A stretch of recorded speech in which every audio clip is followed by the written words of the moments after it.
It's really been long. Banga libadde ddene. Banga libadde ddene baddiya resti. Ye maama. Ene esoboka eno live. Baddiya.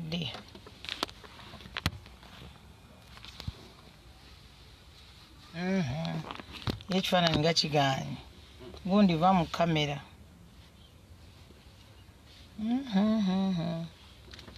Okay, let me give it a try. I don't know, but can't be chocolate. That's what to do. But anyways, how are you?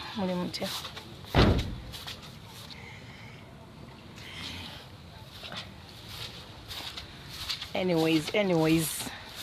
So can on network awalungi tulabe.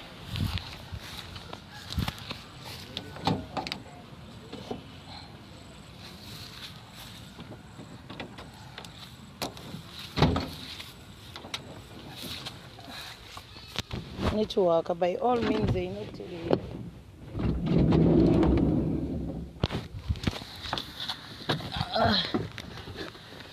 By all means, I need to talk to Ugandans, whether you want it or not. I need to talk to my Ugandans. Banankyuukakyuuka muli mutya bannange? Happy New Year mikwano. Mwebale kubeera nga mukyaliyo. Mukama tumwebaza olw'otukuuma. Era kansubire nti buli kimu kitambudde bulungi. Bannange bwe kitatambulidde bulungi, saba Mukama abateeremu ekisa nammwe. Mala okweggalirayo naye bano abasajja si bangu. Bannange, mwebale nnyo mwenna abali eyo. Kansubire nti muyiseemu bulungi nnyo mu mwaka. Naffe tulibadde gye tuli. Era Mukama tumwebaza. Titebibadde byangu obbabulako nsooka kwetonda mikwano. Abasinga muyinza okulowoozaamu ekirala naye ate bambi temukirowooza mbadde nina omulwadde. Naye mbeebaza, mwebale ssaala zammwe, mwebale kusaba, mwebale byonna. Abankubiranga amasimu ne bungumya, people who are there praying for me. Mwebale nnyo mwebalire ddala. Mama yavaayo ng'ennaku z'omwezi 22 mwebale kusaba. Grafting bagikola bulungi neggwa alina ebiwundu kati 2 basala ennyama y'okukisambi ne bagimuteera wansi ku kigere. Ndowooza abasinga obungi mwakirabako, naye bambi mwebale nnyo okusaba. Kiki kyali kyambuza nga kye kyasinga okumbuza nga bw'omanyi nti munnange omuzadde bw'alwala naawe omwana tasobola kukola ki, tosobola kutereera mutima. Naye nga mwebale essaala zonna, mwebale byonna.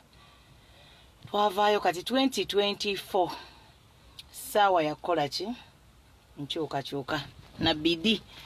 Nawashukuru sana, mimi nawasalimia nyi wote mwenye mnatuangalia kwa page ya ASP Asiimwe.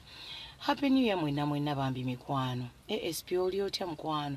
Bannange munsonyiwe, nina abantu ndudde nga soogera nammwe. Era wali abamu who have even taken very long, not even to inbox, not even ka hi, not even ka message.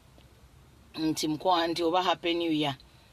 Naye mnange munsonyiwe, mbadde ndi wano ne wali nga nina okulaba nga omukadde oyo bambi atereera. Mukimanyi omuntu yenna nga omuzadde mulwadde oba omwana nga mulwadde gwe maama totereera, it's the same thing. Ne maama bw'alwala omwana tatereera. Naye bwebaza Mukama nti munnange yasaawa ekisa era omukadde oyo naawona. 22 ne batusiibula, tumaze emyezi almost 2 kitundu mu ddwaliro. So nze ntegeera kyempitamu. Kale kansubire nti muli bulungi. Omwaka 2023 gubayisizza gutya? Omwaka 2023 nze nina we gwatuuka ne ngamba naye lwaki tetukuba fireworks ne tugenda mu 2024.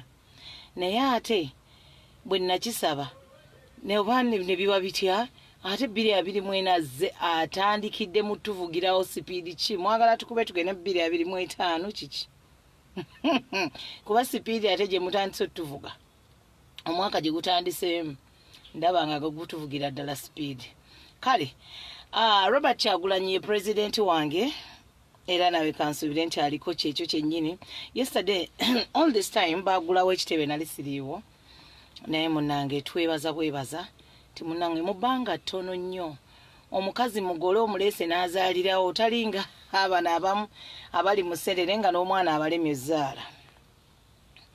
Naye kaakati kyekitebe baffe nti myaka gibadde 2 gyokka and something like that just naye tusobodde okubeera n'ekitebe oba oli awo abamu bakyapangisa nabupangisa kitebe. Okay, kale byonna byonna ebibadde mu mwaka 2023 tubirabye. So 2024 bannayuganda tweteeketeeke bulungi nnyo tuve mu kutya, kyekisookera ddala bwe bubaka bwe njagala okusooka nabo. Tuve mu kutya, tuveeyo twogere eri bannayuganda bannaffe, tutuukirire eri bannayuganda bannaffe. Ebyo nno nga bikyali awo, nasembayo bagamba nga tuli wansi ku ground nga tulumba ggulu era nga tusabye obugaali abasobola otuwa. Twafuna abandoza nga 3 abatuwaako obugaali, mwebale abala bakyesooti ngoba oli amunange ne timing teyalinga kitegeera. Naye mbabuulire omuntu anaawangula tassa wansi mikono era yeeyongera paka. Njawo sharingako nammwe kana kantu bamukalaba. Omuntu ayinza alooza mbuswigida, si swigida, siri musiraamu ate saatandise kusaala oli ayinza alooza oba yafunye haaji njiraba, but it's kiri kugenda. Wetwali eggulu omulaalo yankuba ekiti wano baaba katanfiireyo, naye neebaza Mukama nti kiri kuddayo I think. Naye ffe tetugenda kussa wansi mikwano tuli eyo ffe ku ttaka tulwana. Tuyinza okubanga eno waggulu tetuliyo nnyo, tetugenda kubeerayo nnyo, naye lwe tunaaba tufunye obudde ng'era tulabikako gye muli. Karemo yarawudokere chance maybe ni in live page ya ASP ni oyarubino. Don't want put on ground meneno be aloka ubino. Aloka ni arubino benyo. Kabera maido ja menenowa jatilira kaiti unugulu kaiti kakwene kai wenyu message ya ene chual message bodano weng mati winyua. Ametigini pin kunu amepero munwongu smartphone pekele smartphone tiki mapesa nyochi mora titiri but no endang chunye tia coke chunye tikere remu tia mitunenu ni aloha beri Uganda. Muna nsonyiwa leero ngenda kivuga nganze kasavu kanyama kubanga I want this message to go down to my people. I want this message etambule eri oyo atalina smartphone nenga naye munna asobola mutuusaako oli omuntu alina ku smartphone n'agimuwa n'amugamba munange wulira ku bubaka buno. Okitegeera? So gina tia mitunenu ni onenu unu ni aloha tie. Tidanu mora no knock atie within us. Ameno gine chene government maybe no bolo gine kere dano ni awili dano sabon awili chukara awili ngogine. This time round miero poneni onenu jema titinu no. Miero neni mwaha 2024 nyo pierario wa ngwen. Amedo jacha ku campaigns mwaha binu. Miero neni ochaho yubu yuwani ngwati atimeri Uganda. Omedo yero dana tie onyoke lo dano kene. In konka ineno kuoni tinengo. In ngata meteneno. In berki neno chialni kuoni tie benyo. In ngata tieneno wa. Ara ngataro winyo message ni. In tie benya tini tisoma. Ara leti sukulu. In beri tie kede chammi tie pito kedi dueni. Loba mi tie kede romi ara lobo lea romi. So nkwende ekintu kino kitandike na iwe. Tuli mu mwaka 2024. Tukubuza yebiro bitayito nyoti nkiageta na moti nkiagweta na mwaka. Abokuba aho honka mu November abantu bagenda kutandika kakuyege. Actually even right now abantu bagenda kutandika kakuyege.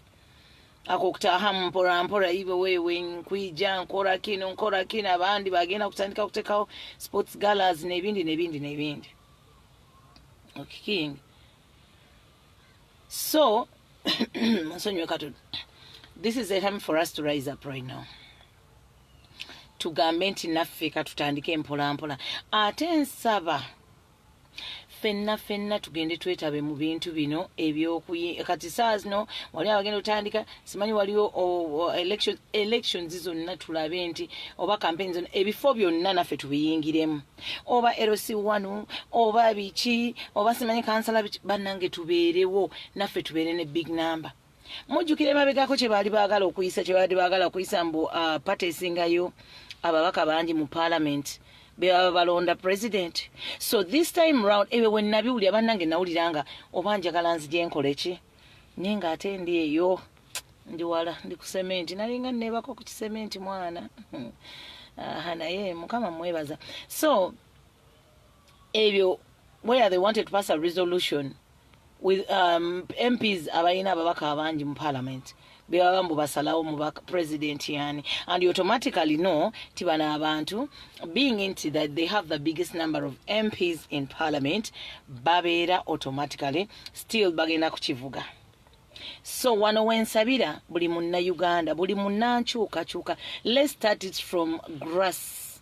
Wano wansa watandikira ddala kitegeera tutandikire wansi ddala oba ku kifo ekitandikirako ddala ekitandikirwako ddala kubanga bw'obeera munnankyukakyuuka obulamu bw'abantu bonna bumataringa.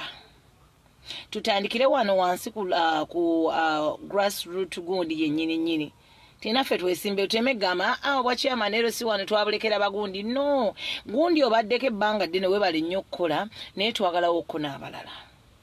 Gundi obadde ku kintu kino obadde wapate bweti kale wadde obadde okola but we need change bannange. Obwongo nawe webukaddiwe nnyo abantu nga bakaddiye babeera tebakyalooza tebakyalina ideas bintu bipya nga bwakiraba leero bwakiraba n'enkya bwakiraba naluli bwakola ki kiringa omukyala bakyala batuwasa ne batte omusajja n'atuteeka ewaka ne bamukuba ne bamuintroducinga embaga buli kimu n'alowooza nti kiwedde kubanga ayina empeta ku ngalo eno oba kuba bamuyita mukyala gundi okitegeera neyeerabira nti ate okuwasa okuteeka ewaka tekimulobera oba tekimugaana kuddamu kulaba bakazi balala wabweru eyo.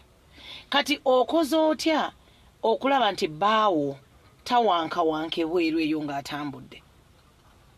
Okoze otya okulaba nti nno ne bw'aba agenze eyo abeera akulowoozaako? Okitegeera. So I want us to kino ekintu tukijje wali tugambe nti nno okubeera nga okola bulungi n'ebintu byewaka nga buli wadda waka wayonjo nga buli wadda waka kugamba buli kimu omwaniriza bulungi na biki abeereyo ng'akulowoozaako. Akomawo ng'akamera akalungi wakamuteekedde abeere ng'akulowoozaako. Okitegeera. Awo mpozzi ojja kubanga obwongo somehow obukuumiraawo nga kwegamba talowooza mulala. Naye abakazi bagenda ne bakuwasa ne bakuteeka mu nnyumba gwe namala akulese ku makya oyambadde akapale k'omwana ku mutwe akomyewo ennyumba nkyafu buli kimu kiwaka pampa eri wali ofumbira wali esigiri eri wana ate kwegamba nga everything is a mess. Gwe lwakuba omanya nze bampasa baamala who told you? Nti ajja kuleka because you think wamala because tokyalina idea mpya toyina kyolowooza kipya nti kankoleko bwe nti omwami ono akomewo be surprise asanyuke ng'alaba ebintu bipya tokiyina mu bwongo obwo. So kakati be bano abaliko ye government eno eriko bo balooza twamala emyaka kwegamba bo tebakyalabayo kipya kye basobola kutuyiyiza nga bannayuganda. Okitegeera. As Ugandans balooza ffe twamala sorry ffe twajja kumalako ffe twajja kubeerako paka no.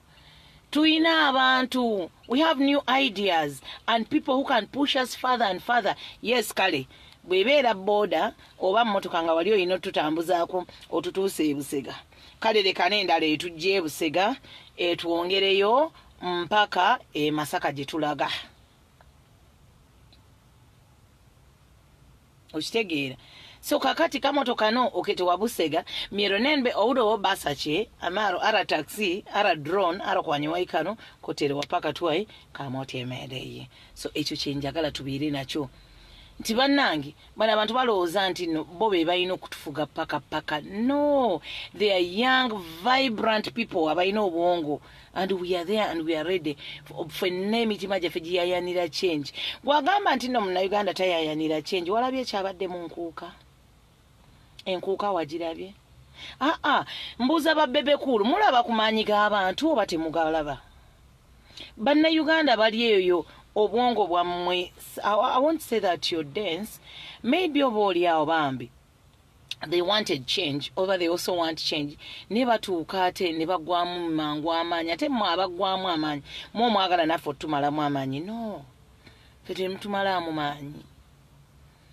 Obeera eyo n'owulira ebibooziboozi naye ng'omuntu gw'obadde olowooza nti otambula naye ng'ate yali mu bibooziboozi ebyo n'ogamba laba noono. Okitegeera? Naye omwaka 2023 we gugendedde okuggweerako nga we are demanding political prisoners bonna. Kakati nga tukya demanding political prisoners, sorry about that.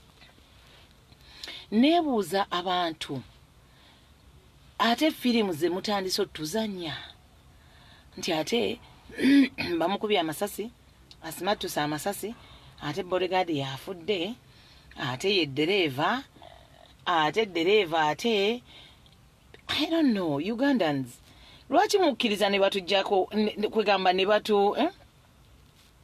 ne batuwugula mangu? Tosobola kuŋŋamba nti no obadde n'omuntu mu mmotoka y'emu gw'ofunyeeko ka scratch, essasi li scratching omuntu. Banaye Bannayuganda, let us know, banaye balekerawo tuzanyira ku bwongo. Kati n'olaba abantu bonna bavuda badde bamusse, abadde afudde, abadde akoze atya. Some of these things zibeera diversions abatujja ku mulamwa kwagala tetudde ku ekyo sympathy. Actually nze bwebeera film nyinza nagiyita oba tithe and sympathy oba sympathy and tithe oba I don't know. Kitegeera? So kakati ate bwe tunadda wali nga kwegamba balaba enkuuka yakikubye ne baba kati tukoze tutya okulaba nga kino ekintu kizikiza mangu tukibuzaabuza kubanga balabye ekyabaddewo. Ate saagala kino ekintu mugambe nti no kuba there are some people who abali kwagala kiteeka mu mawanga na biki. No, Munnayuganda akulaga ti bambi mukoowu, bambi ayagala nkyukakyuka nga ne bw'oleeta enkoko n'ogamba kale eno enkoko yezze kale yegenda okukola kino, bajja kubeerawo bagiwagire oba bagyagale oba bakkirize n'ekyo ekizze. Naye abantu nga bayayaana okuwulira ekintu ku mutima gwabwe, omuntu ng'ayayaana kuwulira ku luyimba oba tugeze, kubanga music ono bwe tuba tukola bwe twayingira ffe bwe twakolera amawulire nga bakugamba music mmere ya bulamu. Music kwegamba oyinza okuba nga wabadde down, you're depressed, n'obeera ku radio ffe abaweereza n'oli omuweereza nga ayogedde kinga kikonye ku mutima n'ogamba bannange oba ennaku yange ebadde agimanyi, n'akuba akayimba ddala n'owulirira ddala nga ki kati beebyo. Tosobola kugamba nti nno Bannayuganda bazze, for example mu nkuuka ng'eyo ndoza mwalaba ti baaci esinga obunene abavubuka bajja naye nga bazze balina message gye balinza okuwulira from somebody, naye this somebody is the person maybe gwe mujje ku stage ebbanga lyonna naye nga mutugamba nti atwamuwa rights ze okuperforminga. Newe mba mwamuwa rights because first of all kyali akiri era Mukama yamuwa ekitone kye nga tetusobola kikyusa. Ne waliwo omuntu oli nga alina message eyo gy'alinze, eyo message gy'alinze mu luyimba lwe certain person najja nayogerako eri omutima gwe n'agamba banange ne yeerabira nti ne Land Road amubanja. Okitegeera? Naye bwe muba bulijjo temukkiriza nti amaanyi gali mu bantu, bannange ebintu bingi bizze bibalaga nti ddala amaanyi gali mu bantu. Abantu bangi bazze bakola kino na kiri ne babeerawo nga batagala nga minzaani y'embizo, manyi yo tetereera tagala osuulako ennyama n'egweno n'egweryo. Kitegeera? So naye people have come to show you the truth, to really they need change. so gwe Uganda ndaba nga ddala oyagala change nga ddala oyagala nkyukakyuka. I think the time is now we all rise up ffenna tuzuukuke kuba this is 2024 2026 tulina okuddamu tukole ki. That is in case kuba kati Uganda kyebaagala kyebakola naye gwe nga Munnayuganda oteeseeko toffaali ki mukulaba nti enkyukakyuka ebaawo. Nze naye mugenda ne munsobera olina dda mu inbox yonaga bannange weebale kunneebaza naye gwe nga Munnayuganda naawe ng'oyagala nkyukakyuka ogasseeko ki. Gwe omukyala ndaba bannange tuleme kubeera nga bali abakazi ababere simanyi baatujja emmanju baakujja emmanju kati bwe baakujja emmanju nojja mu maaso what are you, who are you and what are you doing? Okola ki? Osobola okuprovidingira your family? Are you helping your husband? Are you supporting him in kwegamba oyina kyobeeramu ne weenyumirizamu nti baatujja emmanju baakujja emmanju? Ye baakujja emmanju what do you have? Oyina ki? Neffe tuvaayo ne tubagamba nti naawe ng'omukyala vaayo tambuza enjiri ku kyalo ne weeneeba yaba ne wonkyusayo abantu 5 buli mwezi era oba olina ky'okoze. Ne bw'obuulira abantu ne bagitegeera enjiri ayinza obutategeererawo ssaawa eyo ayinza okuba naye alina ebyamunyiga obwedda naye ng'alinda muntu kwongera mukola ki alikaga ndoza kino nkyetaaga okitegeera ogasseeko ki. Oyinza okuba tolina ssente naye omumwa ogulina. Oyinza okuba tolina ssente nga tolina maanyi gavaayo kwogera nga gw'otya fe abamu feesi twaziragayo dda tetusobola kutya kukola ki. Nejjo nabadde ku kitebe bayidawe nga nerabe ngenza okuba nebibala gwe ojja bwotyo teweebise tokoze eki ne ŋŋamba no siina kwebika. Era nalabye emmotoka jjo zeetalaatalawo Makerere Kavule pickups zabadde ng'oba 6 nga ziriko abasirikale ndoza nga 20. Ne nagambye kambeerewo era waswa kaawonawo nkutumiddeko nnyo bamuyita waswa sorry Bukenya kaawonawo nkutumiddeko nnyo mukwano.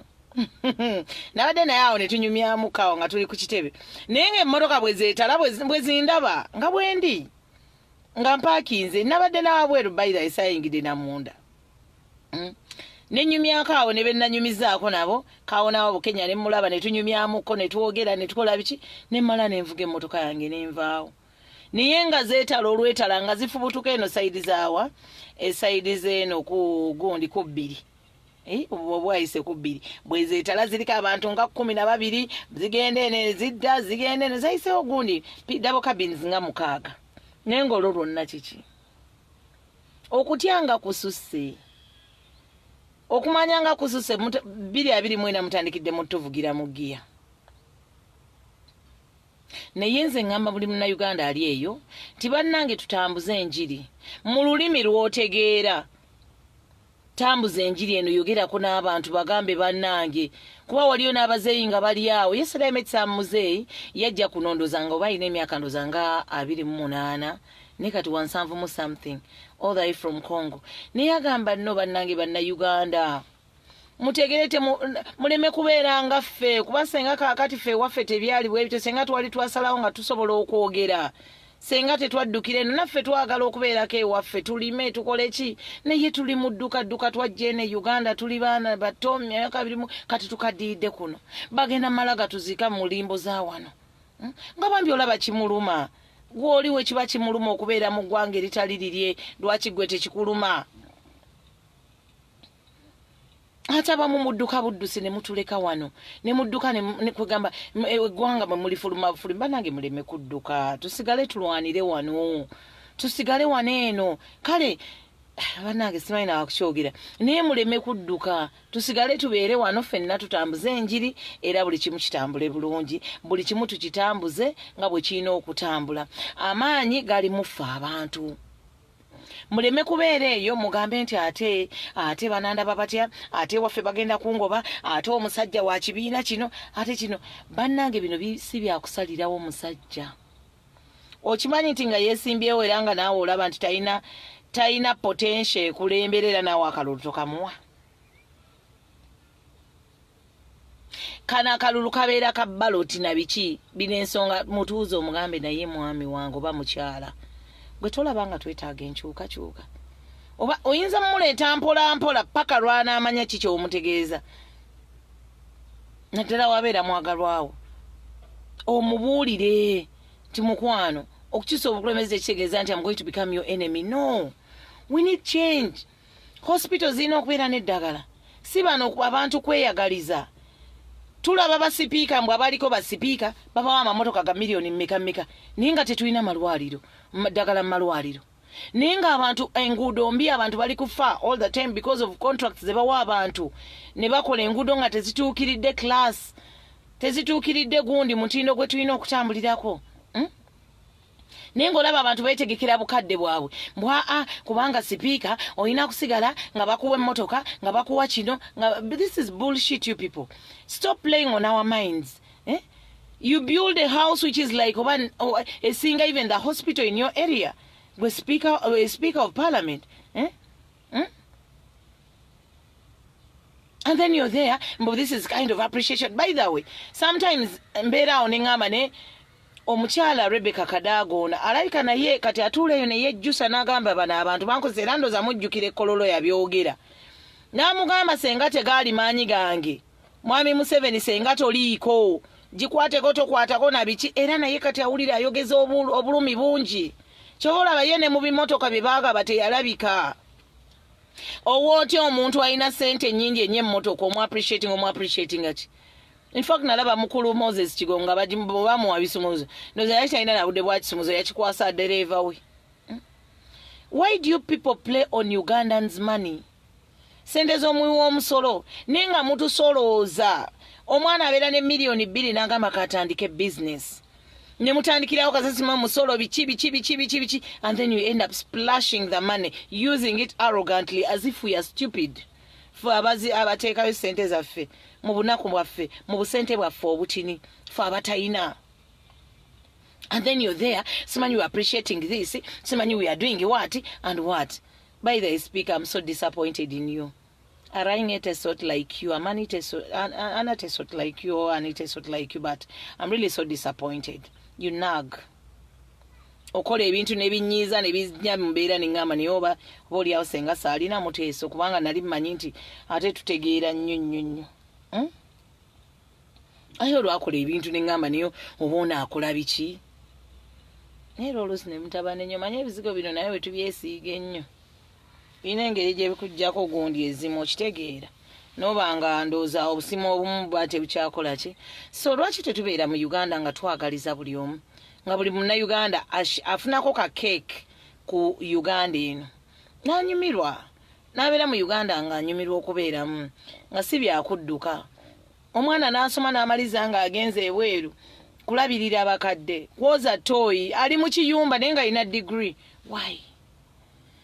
Omwana ali eyo ali mu kiyumba bamubonyabonya bamukola kino na kiri. Of late I'm seeing videos abaana nga bayumba ne bakama baabwe they are doing ABCD. Nenga lwaki omwana yalivudde ano genda okukola omulimu gw'emitwalo 8? You mean e Uganda gwe 8 teguliiwo? Omwana n'ava ano ng'abuzaabuziddwa naye nga bambi alinga ono omuntu asaba looni. Manyi bwe tuba tusaba looni bagamba sayininga wano okitegeera naye nga tomanyi naye lwakuba obwongo you have something that is pushing you oyina okimaliriza oba otya looni oba okitegeera. So tofa nayo kusoma bintu ebiri mu looni eyo luvannyuma nnyo ng'omaze okuyisaamu maybe gundi lwe bagamba tewasoma akawairo gundi oba tewasoma gundi ati kusimanyi biki awo bigamba bwe biti nti bw'olwawo wiiki emu tutwala ebintu byo oba tukola kyo kitegeera. Awo n'ogamba bannange how I wish I had read kino ekipapula bulungi nnyo nga tebannakola ki nga sinaba kisayininga. Nogamba how I wish nasooka biita mu bulungi wadde nayina sipiidi nga nina ekizibu nga nina sooka okukola ki era nange byembadde mpitamu nga senga musaayo okusaba looni eyo biki teweetegereza bulungi nga ogamba maama wange alina okuwona oba otya kitegeera. At the end of the day tugwa mu buzibu kuba tetusoose kwetegereza kyetugenda okukola. Tetusoose kwebuuza nti kakati kino bwe nnaaba nnemereddwa kigenda kubeera kitya. Naye above all we are requesting for all abantu bonna abaabuzibwawo Saawa zino olaba ebizze bigenda mu maaso kakati ebyabaddewo ekiro ekikeeseza olunaku olwaleero maybe baagala nakutandikirawo ate kuyoola baana b'abantu innocently ate batandika okuyoola abaana b'abantu tino bano be baakoze kino bano be baakubye gundi bano naye gundi ebigambo bibadde bingi nnyo oyogera nnyo kendeezaako nze oyo musajja yali mukama wange naye nga waliwo olwayogera nawe n'obeerawo n'okwata ne ku mutwe n'ogamba bannange mukama wange ebigambo ki bimuvuddemu leero ono ddala mubuulizi wa njiri tosobola kudda ku bantu buli kaseera gwe happiness gy'olina yonna evudde mu bantu abo b'olina tosobola ali kudda ku njiri ate otandika okugamba nti abamu bavuga emmotoka ez'ebbeeyi lwa busiru bwammwe olinga agamba oyo omuntu eyazze kubanga era busiru bwe yensonga lwaki gwe ovuga emmotoka ey'ebbeeyi kubanga busiru bwe akyakuwa ekimu eky'ekkumi obusiru bwe akyasonda mbu asonda za kkanisa simanyi biki obusiru bwe akyasonda mbu simanyi asondera biki okitegeera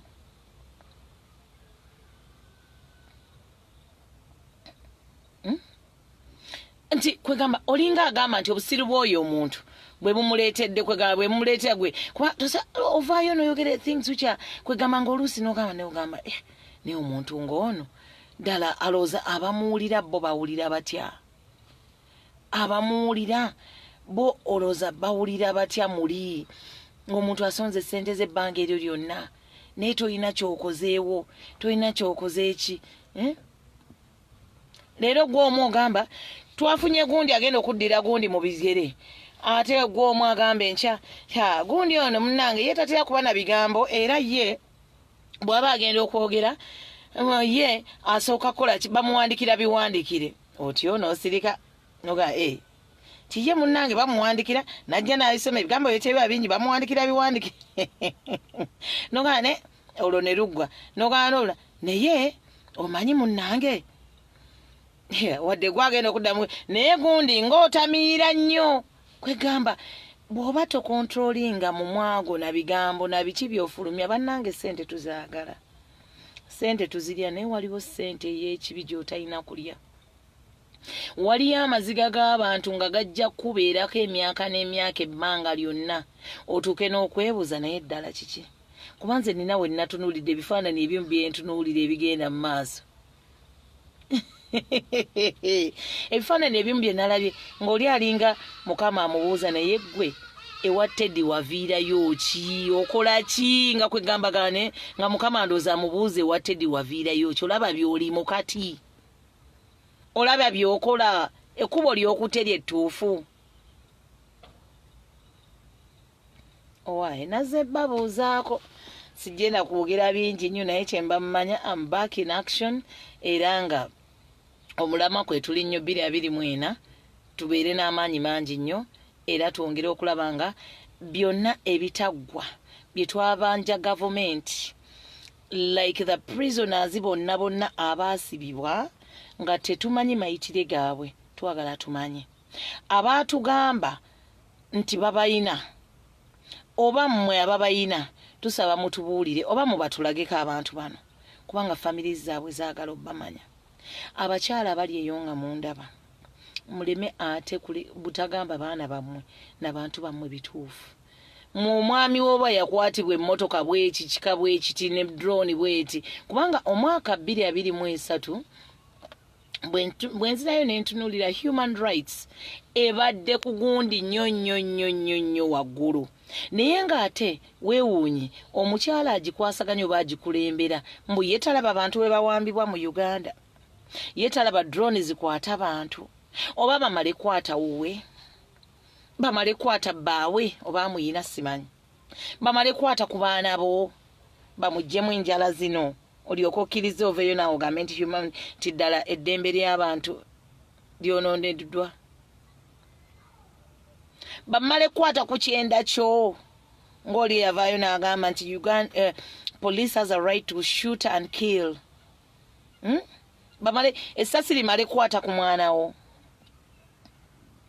drone male basooke bakwata omuntu wo olyoke ddala okkirize nti human rights ddala ziri violated mu Uganda ti Uganda nti tetulina right yaffe nti omuntu yenna avaayo okwogerako ku kibi oba ku bintu ebibi bye balaba ebigenda mu maaso nga kye baagala is okukyusaamu kulaba nti things are changed nga not in bad faith naye ate abo abantu abavaayo okukwamba ki nti ogamba nti kino kibi ate be mwagala okukola ki nga be muyisaamu eggaali abo abantu be mukwata abantu be mukola mutya why ate gwe omukyalo omuzadde eyalivuddeyo ng'omuzadde n'ogamba no I think bannange rights za bannayuganda oba buli munnayuganda has a right buli munnayuganda alina rights ne waba munaku atya ne waba nga talina 10 ne human rights buli muntu alina okubeera ne rights ze nga munnayuganda buli muntu alina okubeerawo nga ddala mu butuufu yeeyagalira wonna waali naye gwe lwaki nga ovaayo n'ogamba nze emmotoka siziraba nze kyogamba bano abakazi abavaayo kaabira abaami baabwe baganda baabwe abaana baabwe bataata baabwe basiru tebalina birala byakkola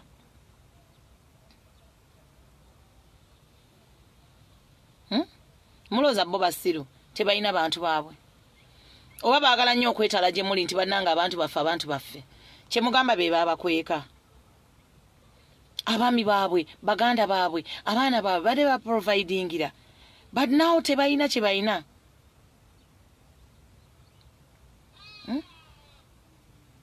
kati mutubuulire kubanga we've been waiting for reports and reports and reports bwe muvaayo ne mutta ono nti ate kino bwe bavaayo ne bakola and you people bannange mbabuli esente y'ekibi abantu mubakolera naye bamala ate ne babeekifuulira ne babakyukira mwalabye ekyabaddewo ng'omwaka kugenda kuggwako ekyatuuse ku sobi naye nga sobi ki kyataakola biki byataakolera abantu bano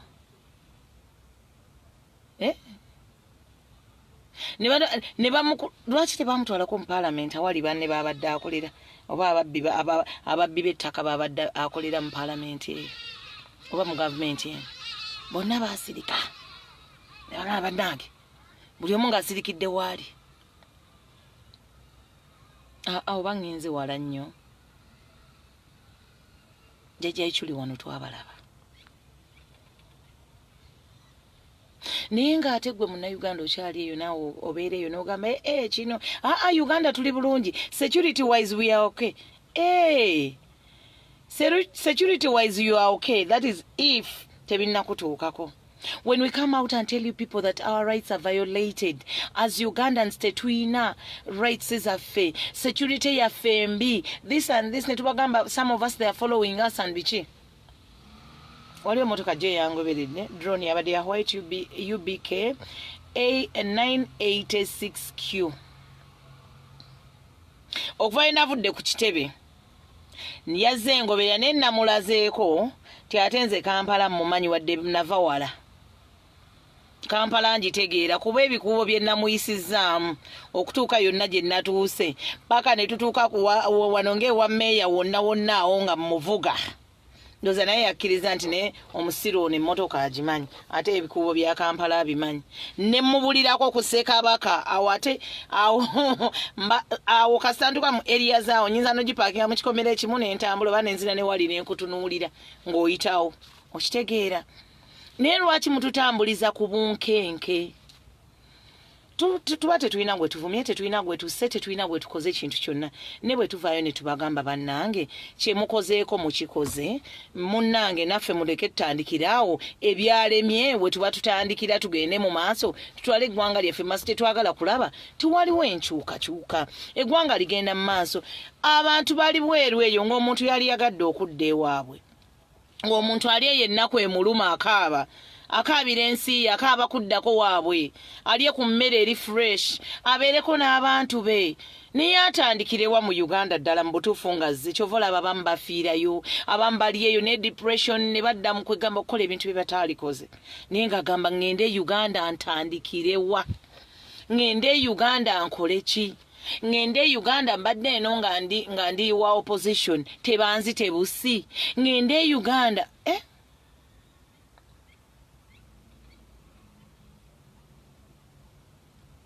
osegeera omwana naava eno n'agamba kangende njiye naye ate mu kuyiiya ne bagamba kaakati ate NSSF tugenda zisala ku beebweru ate biki naye ng'omuntu gw'oyagala okusala NSSF ddala mazima gwe minisita akola ku nsonga z'abantu bano abagenda ebweru simanyi biki tomanyi mwana oyo nti oba oliawo maama we yatunda ne kapolotiko kake baalina oba akayumba bbaawe ke yamulekera oba biki n'agamba kangende njiye tomanyi muntu ono bwe yatuuka n'ebweru osanga baakukusa mukukuse nga yatambulira na mu bbuutu za mmotoka oba biki n'atuuka gy'atuuse lwaki mutukaabya lwaki mukaabya bannayuganda we tubagamba nti Uganda is bleeding nga mugamba oyo yali ayagala tunda documentary are you stupid otegeera bulungi lwaki tewaganda documentary okubeerawo kale wagamba nti bannange bannayuganda tebalina ddembe lyabwe nga mugamba we yanoonya sente mu bazungu eddembe jjo weeriri bannayuganda security weeri bameka abafudde nga n'olwaleero tetufunangako ku report tetubyogera nti tetwagala ensi yaffe tugyagala nnyo kyova olaba nti bituluma ne tuvaayo abaana bakolera mu biyumba naye natudde n'omwana omu nanyumiza engeri first of all that place watch abali mu ddungu omwana n'akunyumiza actually si mwana mukazi mukulu naye yaŋŋambye omugongo guno takyasobola nakutuula tasobola nakukola ki tasobola nakukola ki naye ebbanga lino lyonna akoledde emyezi 6 contract yaggwako n'endala nakola ki kati ebintu bye nga babiwamba tebamukkiriza kuvaayo tebamukkiriza kukola ki nga kyalina okukola kukolera myezi 6 nga tasasulwa yeenunule akomewo okimanyi nti ddala eri those people buy us as slaves ddala amanyi nti yagula kisireevu kyejjukira amusasulira buli kimu n'atasula n'asasula naye ate ne kampuni wano eziriwo ezitwala abantu ebweru era nazo ne zidda ku mwana ono omunaku kyokka jjukira eri bali bo bamanyi baaguze sireevu waabwe baamaze okitegeera naye omwana n'abeerawo mu bulumi obw'amaanyi n'akomawo nga n'engalo zino zayingiramu simanyi kemiko biki nga omwana takyategeerekeka omwana kemiko zabadde akozesa nga n'obwonga abamu bakomawo nga newaya ezimu teziriiko abaana abamu bakomawo nga ebiwoowoolo simanyi biki byonna babijjeemu naye abantu ne bakaba gavumenti mutuyambe kiki naye omwana oyo yagenda anoonya 10 laba bwakomyewo nga n'omutima tegulimu simanyi basala biki ne mutafaayo nakulondoola ne mutafaayo nakuyamba mwana oyo ne mutafaayo kuyamba baana be kuba be yali agenza okukolerera ne mutafaayo kuyamba muzadde we kubanga muzadde we oyo gwabadde ayagala okulabirira omwana yali badde alabirira nnyina tugeze maama we is a widow oba mukazi bambi ali awo talina bamuyamba talina kubyakola ki ddaba ate bwe bamuzza ew'omukadde ate atandika omulabirira kyokka nga ye yali agenza okukola nti ajja alabirira omukadde oyo mulowooza omukadde oyo abeera n'amaziga ga kikaaki nti senga buli kimu nga Uganda nnongoofu bulungi senga Uganda ng'erimu emirimu bulungi nga mufa ku bantu baffe ne mugamba nti kale kasente katono naye emirimu nga weegiri egy'abavubuka tusasulira abaana baffe fees naye n'owulira oluusi n'obeerawo nebikutama n'ogamba naye muwa ne fees agenda kusoma agenda fuuka ki agenda kukola wa mulimu guliwa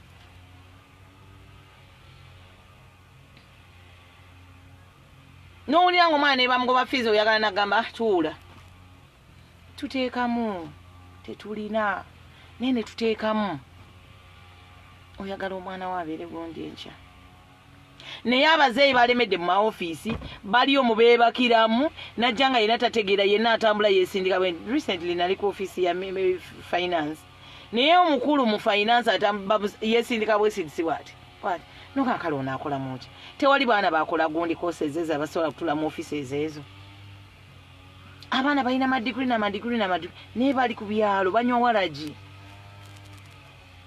kubanga balina depression balina kwegamba balina ebizibu bingi balina obulumi ku mutima balina biki basomye naye tebalina kye bali basomye naye tebalina kye bafunye they've tried this and that naye ate at the end of the day mwebubazza wansi agezaako maybe okuyiyaka bizinesi n'oteekako emisolo eminyenyo n'okola biki ate kansa ezeemu ate biki babayodde simanya license biki twala tugende ddala munnayuganda oyo oyagala akole ki bantu baffe mbagaliza bye munjagaliza bannankyukakyuka mwenna bali eyo bannange tuleme kuggwamu maanyi ate 224 mukwano saagala tubuzaabuzibwe bangi batuyitamu bangi mutandise okwagala okumalamu bannammwe amaanyi bannayuganda bali mu diaspora mbasaba muleme kuggwamu maanyi bangi obeera nabo n'oyogera nabo naga fe munnange amaanyi gagenda gatuggwa aga struggle mukwano gamba nze amaanyi gagenda ganzigwa togamba ffe kubanga waliyo gwoba gakuggwa gakuggwe naye ate mbadde nsaba galeme kuggwa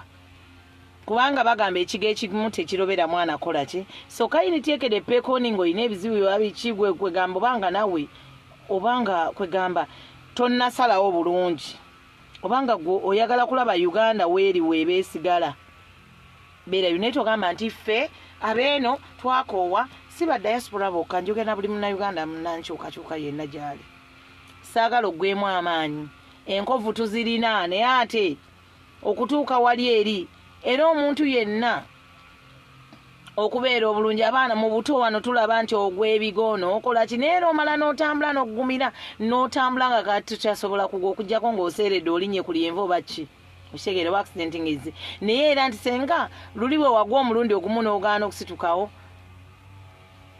senga wagaana okusitukawo wali badde kati otambula so bannange tuleme kubuzaabuzibwa bangi be batuteeseemu abantu batutambulemu bayogere kino nakiri nakiri naye mbasaba tuleme kukyuka mbasaba tuleme kuva ku mulamwa mbasaba nti omulamwa gw'enkyukakyuka gusigale nga guliki mu buli famire y'omuntu mu buli nnyumba y'omuntu tambula muli ng'ogamba nti ddala mu butuufu neetaaga nkyukakyuka bacomrade mbebazizza nnyo mwenna bambi obudde bwe mumpadde but I think I'll be appearing here 3 times a week. That is Monday, Wednesday, Friday. Mbagaliza bye munjagaliza. Struggle continues. Temugeza ne muteeka wansi ebikola. Tuendelee paka siku ile ya mwisho. Mwena mbagala nnyo ba comrade era mbagaliza birungi byerere. Byonjagaliza byenkwagaliza siba bulungi diversions tuziveeko. Tuve mu kuwulira ebiboozibozi ebyamalwa abatalina kye batugamba tebalina kye batugamba tusigale nga tutambula nga tumanyi wa we tulaga olabe a sheep when it puts its head down does not mean that temanyi nti ndigenda nalukolongo oba ndigenda gyendi so let's remain on our lane the path we want to go through and see that we have change and change comes to our country because fenna twagala kubeera mu nsi yaffe nga tugyeyagaliramu lwaki balala be bajja ne bagyeyagaliramu ask yourself that question have a blessed day mbagaliza birungi mwerere mukama abampeera omukisa mwebale nnyo okuteekako data wammwe ate byonna ebyagana mu 2023 nsaba mukama abitukolere mu 2024 oba oliawo n'okweyongera okugenda mu maaso blessings eza 2024 mbagaliza birungi mwerere bye bye